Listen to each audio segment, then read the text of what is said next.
الحمد للہ وحدہ والصلاة والسلام علی من لا نبی بعدہ اما بعد فاعوذ باللہ من الشیطان الرجیم بسم اللہ الرحمن الرحیم یا ایہا النبی جاہد الکفار والمنافقین واغلظ علیہم ومأواہم جہنم وبئس المصیر۔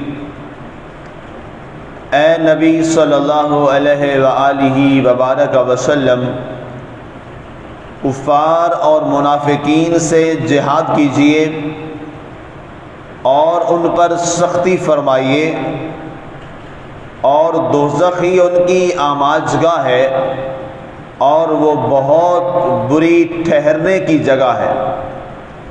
آج ہماری سورہ التحریم کی آیہ مبارکہ نمبر 9 کی تلاوت و ترجمہ کا شرف نصیب ہوا۔ سامعین، اس آیہ مبارکہ میں اللہ تعالیٰ نے اپنے حبیب پاک صلی اللہ علیہ وآلہ وسلم کو جہاد کی ترغیب عطا فرمائی۔ اسلام کے اندر جہاں معاف کرنے کا اصول ہے، اسلام میں جہاں درگزر کرنے کا اصول ہے، وہیں پر اسلام اپنے ماننے والوں کو تحفظ بھی فراہم کرتا ہے، اور اسلام کا یہ طرہ امتیاز ہے کہ اس کا جو جہاد کا معاملہ ہے وہ غیر مسلموں سے نہیں کہ جو کافر پرامن رہ رہے ہیں، یا جو بھی عیسائی یا یہودی یا اس کے علاوہ جو بھی مذاہب کے لوگ ہیں، اگر وہ پرامن طریقے سے رہ رہے ہیں تو ان کے خلاف جناب وہ لڑنا شروع کر دے، ایسا نہیں ہے۔ اسلام واحد دنیا کا دین ہے جس کی یہ خوبی ہے کہ اگر کوئی کافر شخص آپ کو تنگ نہیں کر رہا، آپ کے خلاف کوئی سازش یا لڑائی جھگڑا فسادات برپا نہیں کر رہا، وہ پرامن طریقے سے رہ رہا ہے ریاست اسلامیہ میں، مسلمانوں کی ریاست ہے، مسلمانوں کی حکومت ہے، اور وہاں پر وہ امن کے ساتھ رہتا ہے، تو اللہ تعالیٰ نے کسی صورت میں ان کافروں کے ساتھ اللہ تعالیٰ نے جہاد کرنے کی اجازت نہیں دی، بلکہ کیا فرمایا، بلکہ بے شمار اس پر حدیث مبارکہ موجود ہیں کہ وہ کافر، وہ غیر مسلم جو مسلمان نہیں ہیں، چاہے وہ اہل کتاب ہیں یا اہل کتاب نہیں ہیں، وہ اگر تمہاری ریاست میں رہتے ہیں اور وہاں امن کے ساتھ رہتے ہیں تو ان تمام اقلیت جتنے بھی ہیں اقلیت، ان کے حقوق کا تحفظ کرنا یہ ریاست اسلامیہ کی ذمہ داری میں شامل ہے۔ یہ اندازہ کیجئے، یعنی اسلام جو ہے وہ کوئی جہاد کے لیے یہ نہیں کرتا کہ جناب وہ چاہتا ہے کہ لوگوں کے ساتھ لڑائی جھگڑا کیا جائے، لوگوں کے ساتھ جناب تلواروں کے تبادلے کیے جائیں، لوگوں کے جناب سر اتار دیے جائیں، ان کو مار دیا جائے۔ اسلام قطعاً یہ نہیں چاہتا، نہ اسلام خون بہانے کو پسند کرتا ہے، ہاں لیکن ساتھ اسلام یہ بھی ضرور پیغام اور درس دیتا ہے کہ اگر کوئی مسلمانوں کو کمزور سمجھ کر یا مسلمانوں کو حقیر سمجھ کر اگر مسلمانوں پہ کوئی چڑھائی کرے تو پھر اللہ تعالیٰ نے بھی، ظاہر ہے اللہ تعالیٰ بھی غیرت مند ہے، اللہ کا رسول بھی غیرت مند ہے، یہ اس کا فرمان ہے قرآن پاک میں، اور یہ دین اور دین حق ہے، دین متین ہے۔ پھر اللہ تعالیٰ فرماتا ہے، ہاں پیارے حبیب، اگر کوئی ایمان والا امن کے ساتھ رہ رہا ہو اور اسے کوئی رہنے نہ دے تو پھر ہم فرما رہے ہیں، ہمارا اعلان ہے کہ پھر آئیے یا ایھا النبی جاہد الکفار والمنافقین، آپ کافروں اور منافقوں کے ساتھ آپ بھی تلوار اٹھا کے جہاد کیجیے۔ یہ پھر اسلام نے اپنے ماننے والوں کو تحفظ بھی دیا ہے۔ اگر اسلام اپنے ماننے والوں سے برداشت کا تقاضا کرتا ہے، اپنے ماننے والوں سے معاف کرنے کا تقاضا کرتا ہے، تو پھر ساتھ انہیں یہ حکم بھی دیتا ہے کہ جو اگر تمہاری تحقیر کرے، تمہاری توہین کرے اور ہمارے اسلام کے بارے میں کوئی نازیبا جملہ بولے یا تمہارے بارے کوئی ایسا غلط جملہ بولے جو تم نے نہیں کیا، تو فرمایا پھر وہاں پر کیا حکم ہے، پھر وہاں پر خاموش نہیں رہنا، پھر وہاں پر تم بھی تلوار نکال۔ اس لیے کہ ان اللہ تعالیٰ اعز الاسلام والمسلمین، اس لیے کہ اللہ تعالیٰ نے اسلام کو بھی عزت والا بنایا ہے اور مسلمانوں کو بھی عزت والا بنایا ہے۔ اگر آج مسلمان اپنی عزت کھو دے تو یہ اس کی اپنی نالائقی ہے، وگرنہ اللہ تعالیٰ نے تو اسلام کو بھی عزت دی ہے اور اسلام کے ماننے والے مسلمانوں کو بھی بہت عزت سے نوازا ہے۔ ان کی عزت، ان کا مقام اور ان کا درجہ، ان کی عزت بہت زیادہ اسلام نے بیان کی اور اس کی بے شمار مثالیں۔ تو فرمایا یا ایھا النبی، اے نبی صلی اللہ علیہ وسلم، جاہد الکفار والمنافقین، آپ کفار اور منافقین کے خلاف جہاد کیجیے۔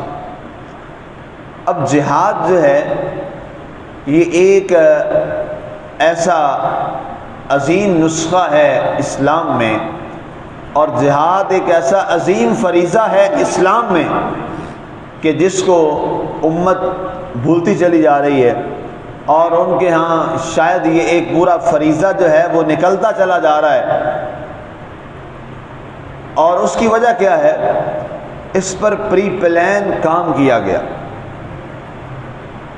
جو انگریزوں کا تھنک ٹینک ہے وہ بہت ایکٹیو ہے، وہ بہت تیز ہے، اور وہ اسلام کے خلاف ہر روز ایک نئی سازش کرتے ہیں، اور وہ اسلام کو بدنام کرنے کے لیے ہر روز ایک نیا طریقہ اختیار کرتے ہیں، اور اسلامی شعار جو ہیں، جو اسلامی ہماری پہچانیں ہیں، ان کو ختم کرنے کے لیے وہ کئی بہانے بناتے ہیں۔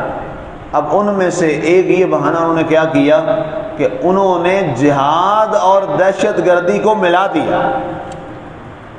اب یہ بڑی انہوں نے سازش کی ہے۔ انہوں نے کیا کیا؟ انہوں نے جہاد کو نام ہی دے دیا ٹیررزم کا، دہشت گردی کا۔ اور کیا کیا؟ یہ ہمارے پڑوس میں کتنے سال تک یہاں پر، افغانستان میری مراد ہے، افغانستان میں انہوں نے کیا کیا؟ انہوں نے وہ مسلمان بیچارے جو اپنے گھروں میں رہ رہے تھے، جن کے معصوم بچے، خواتین اپنے ملک میں، اپنی ریاست میں، اپنی سرزمین میں آرام سے رہ رہے ہیں، انہوں نے غلیل بھی نہیں اٹھائی، جناب امریکہ آتا ہے اور ان کے اوپر جناب آ کر راکٹ فائر کر دیتا ہے، پرامن شہریوں پر وہاں پر جناب بم مار دیتا ہے، ان کے خاندانوں کو مار دیتا ہے۔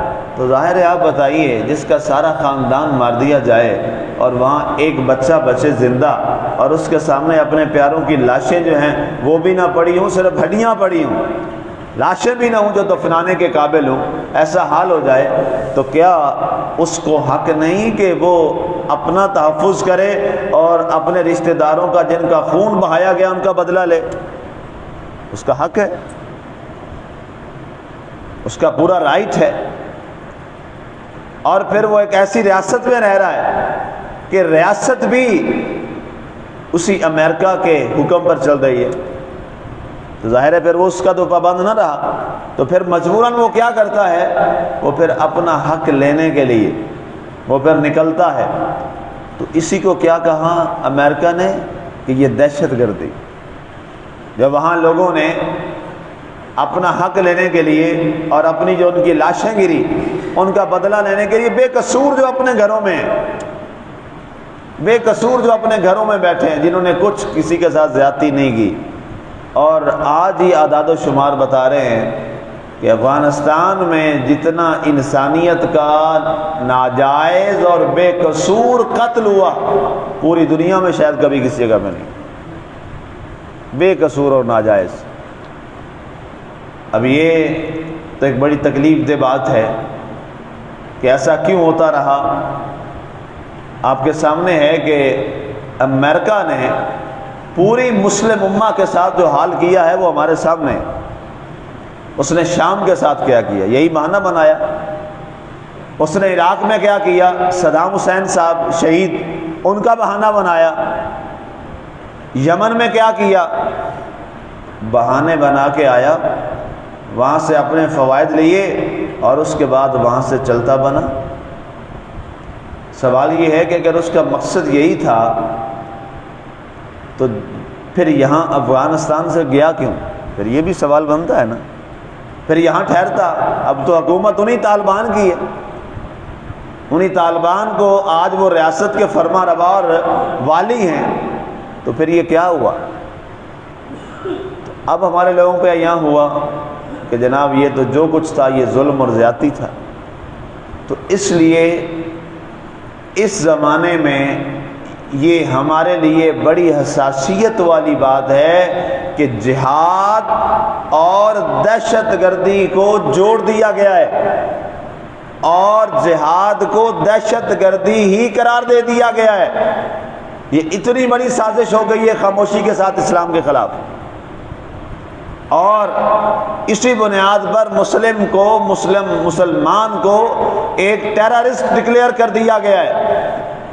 اور اگر آپ غور کریں تو جو ہمیں کہتے ہیں یہ دہشت گردی اور فلاں فلاں، یہ 3-4 روز پہلے امریکہ میں ایک پرائمری سکول تھا، غالباً بچوں کا سکول تھا، جس میں میکسیمم مرنے والوں کی تعداد 18 سال سے زیادہ نہیں تھی۔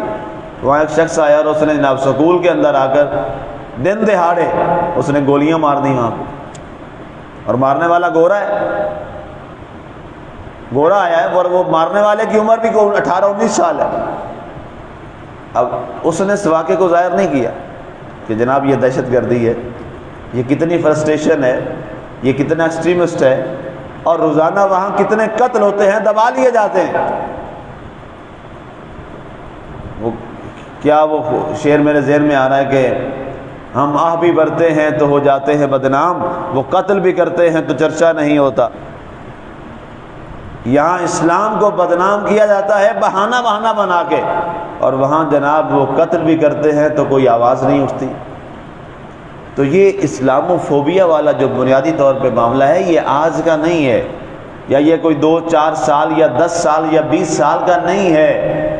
اسلامو فوبیا کا جو معاملہ ہے یہ بہت پرانا ہے، اور اس پر ان کا تھنک ٹینک مسلسل، اور ایک ان کی یہ ایک نیوز باقاعدہ اس پہ ایک آئی تھی، اور اس پہ باقاعدہ کسی نے ایک آرٹیکل لکھا، یہ ڈان نیوز کے اندر بھی اور ڈیلی نیوز کے اندر بھی، کہ جناب وہ اپنے معیشت کا سب سے زیادہ جو حصہ ہے وہ اس بات پہ لگا رہے ہیں کہ کسی طرح اسلام کو کنٹروورشل بنایا جائے، اسلام کو متنازع دین بنا دیا جائے، اور دنیا کے سامنے یہ پیش کیا جائے کہ یہ جو اسلام ہے اور جو ملا ہے یہ تو ہیں ہی دہشت گرد۔ اور اس کے لیے انہوں نے یہاں جناب پورا انویسٹ کیا آپ کے پاکستان میں، یہاں بہت کچھ، یہاں جناب انہوں نے لوگ خریدے، اور یہاں پر آپ کے ملک میں ایک ملک کے پرائم منسٹر کی یہ آواز تھی، اور ایک پریزیڈنٹ نے بھی یہ کہا تھا کہ ہم پھانسی نہیں دیں گے، یہ ظلم ہے، اور اسلام کی جو سزائیں ہیں ہم ان کو نہیں مانتے، یہ ظلم اور زیادتی پر مبنی ہے۔ یہ اسی پاکستان میں جملہ بولا گیا، ہم وہ باتیں بھولے نہیں ہیں، ہمیں یاد ہیں وہ باتیں۔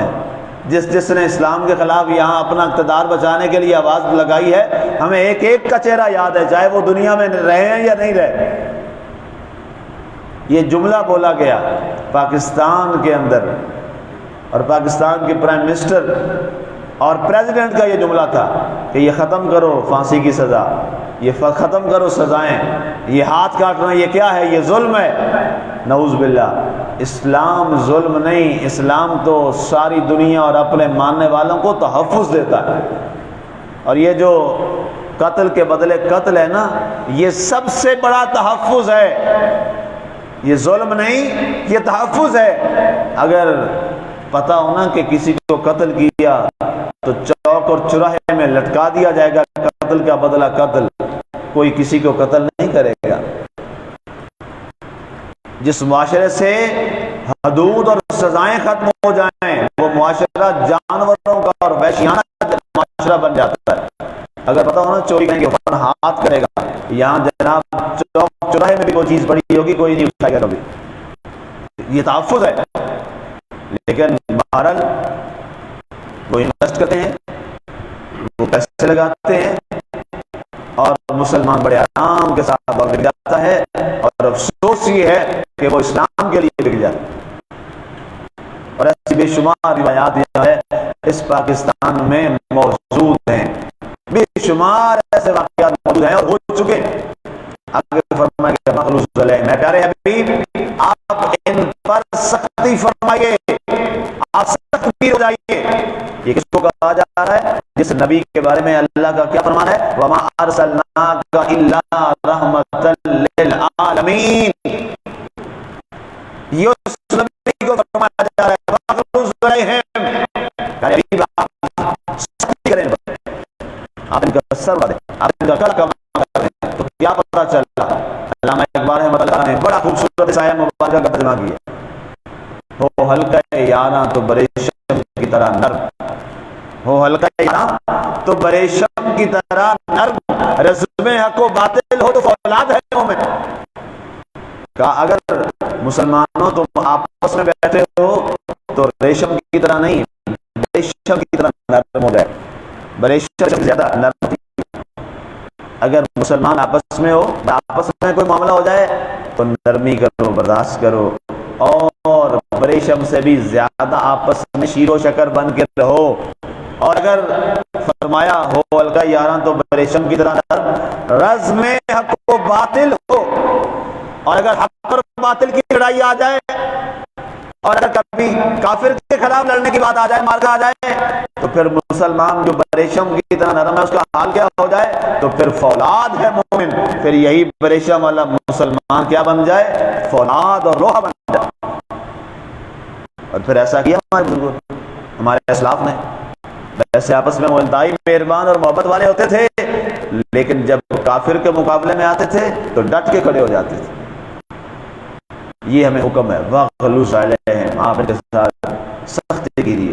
اور جہاد اتنا اہم فریضہ ہے مسلمانوں، سامعین و ناظرین، کہ جہاد کے بارے آپ کے میرے نبی صلی اللہ علیہ وسلم نے ارشاد فرمایا جب تک میری امت میں جہاد رہے گا ان کا معاملہ خیر پہ رہے گا، ان کا معاملہ خیر پہ رہے گا، اور جب میری امت میں جہاد ختم ہو جائے گا تباہی اور بربادی ان کا مقدر بن جائے گا۔ اب اس کے بارے آپ خود فیصلہ کر لیجیے۔ آگے فرمایا وَمَأْوَاهُمْ جَهَنَّمْ، اور ان منافقوں کا ٹھکانہ کیا ہے؟ جہنم، وَبِئْسَ الْمَصِيرُ، اور یہ بہت بری لوٹنے کی جگہ ہے۔ اللہ تعالی ہمیں کافروں اور منافقوں کے خلاف سیسا پلائی دیوار بننے کی توفیق عطا فرمائے، اور خاص طور پر کافروں کی سازشوں سے ہمیں باخبر فرمائے۔ ہر لمحہ کافر منافق جو اسلام کے خلاف سازش کرائے، اللہ تعالی ہمیں ان سازشوں کو جاننے اور سمجھنے کی توفیق عطا فرمائے، اور اللہ تعالی ہمیں آپس کی لڑائیوں سے نکال ہمیں یہ ساری قوت اور طاقت عالم کفر کے آگے کھڑی کرنے کی توفیق عطا فرمائے۔ آمین۔ وما علینا الا البلاغ